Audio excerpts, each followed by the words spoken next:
मेरा नाम पीयूष है। मैं अभी 20 साल का हूँ। जब मेरे साथ ये घटना हुई थी तब मैं 14 साल का था। मैं तभी मेरे दोस्त दीपक के सामने वाले बंगलों में रहता था। एक सैटरडे मेरे पेरेंट्स एक रात के लिए कहीं बाहर जा रहे थे और मैं उनके साथ नहीं जाना चाहता था।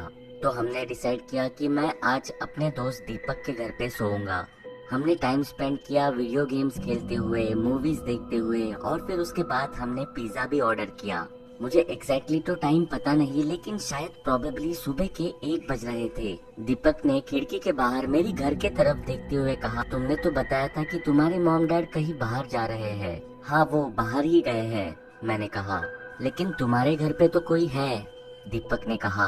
मैं कंफ्यूज हुआ। मैं दीपक के पास आया ये देखने के लिए वो एग्जैक्टली क्या देख रहा है। फर्स्ट फ्लोर के रूम की लाइट्स ऑन थी और कोई इंसान वहाँ पे खड़ा था। दीपक ने मुझसे पूछा, वो कौन हो सकता है? मैंने कहा, आई हैव नो आइडिया। मेरे mom dad out of town गए हुए हैं। दीपक के पेरेंट्स को उठाने या फिर पुलिस को कॉल करने के बजाय हमने सोचा कि हम दोनों मेरे घर पे जाए और इन्वेस्टिगेट करें कि वो इंसान कौन है। Looking back, this was the dumbest thing I ever did. लेकिन हम बच्चे थे और ये काम थोड़ा सा एक्साइटमेंट वाला था, so we decided to go. हमने 2 फ्लैशलाइट्स ली और दीपक के घर के बैकडोर से बाहर निकले। हमने ये चीज सोची भी नहीं थी कि हम घर के अंदर कैसे जाएंगे, क्योंकि मॉम डैड घर की चाबी लेके गए थे। लेकिन जब हम वहाँ पे पहुँचे हमने देखा मेन डोर खुला था। घर के अंदर एंटर करते ही हमने देखे फुटप्रिंट्स। वो फुटप्रिंट्स शायद किसी कीचड़ से आए हुए लग रहे थे और वो फुटप्रिंट्स ऊपर के रूम की तरफ जा रहे थे। मैं श्योर नहीं हूँ कि ऊपर जो कोई भी था उसने हमें सुना, लेकिन हम वो फुटस्टेप्स फॉलो करने लगे और तभी ऊपर के रूम की लाइट्स ऑफ हो गई। तभी मैं डर गया। मैंने दीपक से कहा कि हमें यहाँ से निकलना चाहिए और किसी को इन्फॉर्म करना चाहिए, लेकिन दीपक ने मुझे इग्नोर किया और वो ऊपर की तरफ बढ़ने लगा। मैंने उसे फॉलो नहीं किया। मैं उसे विस्पर करने लगा, दीपक ऊपर मत जाना, वापस आ जाओ। लेकिन दीपक ने मेरी बात नहीं सुनी। वो ऊपर की तरफ चलता गया। उसने ऊपर के फ्लोर का दरवाजा खोला और वो मेरे साइड से गायब हो गया।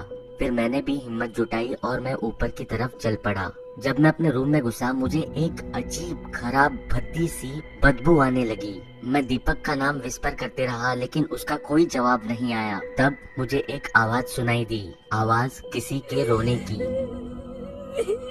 मैं अपने फ्लैशलाइट के साथ पूरे रूम को स्कैन कर रहा था। तभी मुझे रूम के कॉर्नर में किसी के पैर दिखे। वो पैर और शूज दीपक के थे।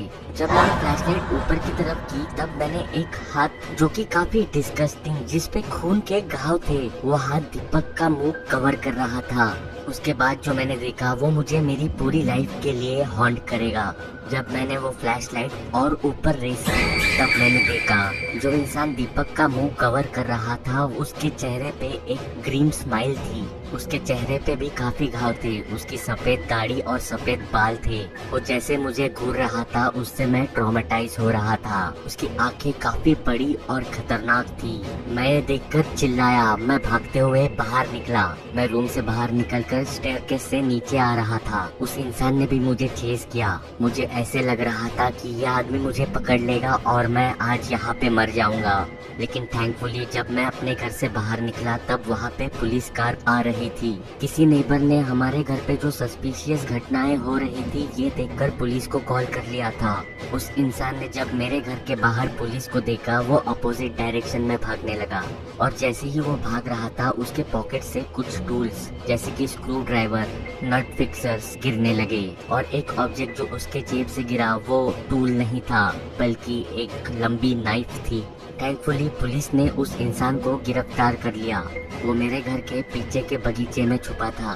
थैंकफुली दीपक को भी कुछ नहीं हुआ था। खतरनाक चीज ये थी कि उस इंसान ने घर से कुछ भी नहीं चुराया था। इसका मतलब ये था कि उसके इंटेंशंस शायद किसी को मारने के थे। बाद में पता चला कि वो एक साइकोपाथ था। दीपक और मैं आज भी बेस्ट फ्रेंड्स हैं, लेकिन मैं या फिर वो आज तक वो इंसिडेंट नहीं भूल पाए।